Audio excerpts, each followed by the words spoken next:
Oh, Power Rangers, you mighty morphin Power Rangers game. 2 to 4 players. Okay, so today we're going to show you how to play the Mighty Morphin Power Rangers game, the board game. I figured out what these stickers were for. They were for putting on the bottom of the Putty Patrols and the guys. So basically how you play the game is you get to pick one of 4 characters. So Jason, he can't play in this game. You can have up to 4 players play. So if you have only 2 players, you only pick 2, 3, so forth, and you can pick any of them. What you do is, on your turn, you move 1 space, and move and attack, right? You can choose to attack the putty in front of you. You have to defeat all 3 of those putties before you're allowed to go up against your monster of the week. When going against the putty, you can be like, you can use one of your power chips, and you use the roll of the die. So basically, it's pretty simple. You can choose to swap, and if you choose to swap, you just be like, I'm going to swap, say that. Okay, then you roll your die. You can choose to just roll the die and use no power up. So let's say 4 is 5, so you didn't win. Let's say you decided to use this 2 power up, you would win, and that party would be removed from the game, and you would take their space. Every player keeps doing that until you get to here, and then you basically do the same thing there. But once you get there, once you defeated your 3 once you've defeated your 3, you get to put your Zord on the board, and then your Zord gets to fight that character. And the same concept happens, except these are harder.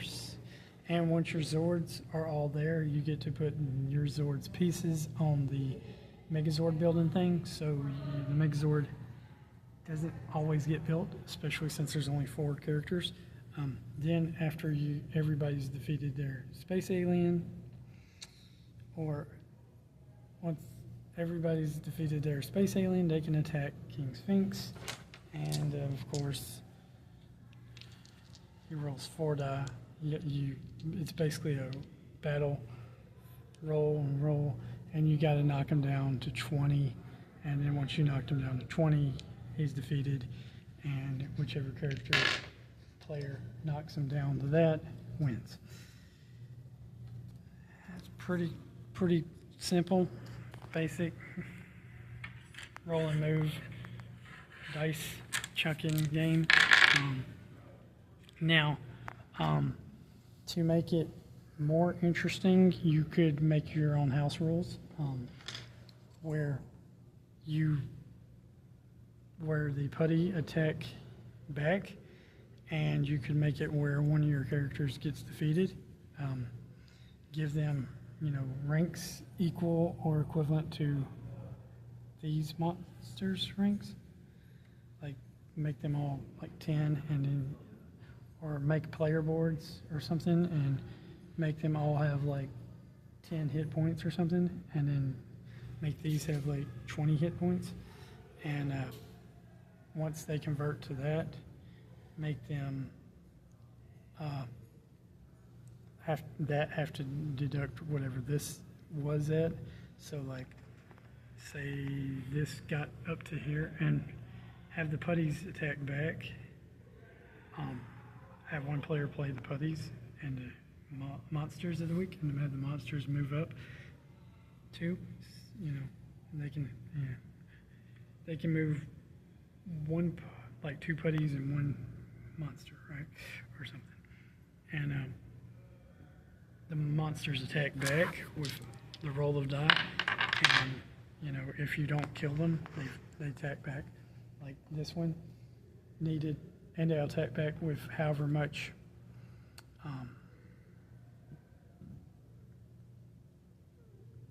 you know, so like, okay, say he fights him, rolls a 3, he attacks this one, it's a 6, so 3 is knocked off, so this is now a 3-point Putty Patrol. The Putty Patrol now gets to roll with 3 attack dice, doing that many damage minus that, so 3 hit points of damage or something like that. I don't know, just, you know, create your own little version of the game. Anyway, remember, guys, good all the time, and once and just let all 5 players play, or 1 player, and then after each one's defeated, you have to bring 1 player, make it solo, or make it 2 player, and then once 1 player is defeated, they have to bring out another player. Anyway, remember, God is good all the time, God is good. Keep on gaming, like, comment, subscribe, share. You can also use your power coin, 1 power thing per an attack to add to your die roll to try to defeat the putties. Anyway, have a great day. Hope you enjoyed my house ruling, and I hope you enjoyed the game.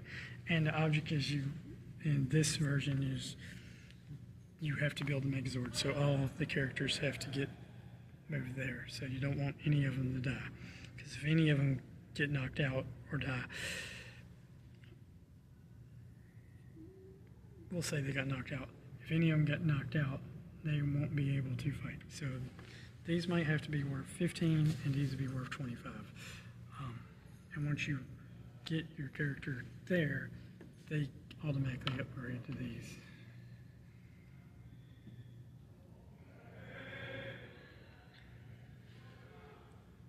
And have them be able to fight any putty adjacent to them, forward or sideways, and make it semi-cooperative.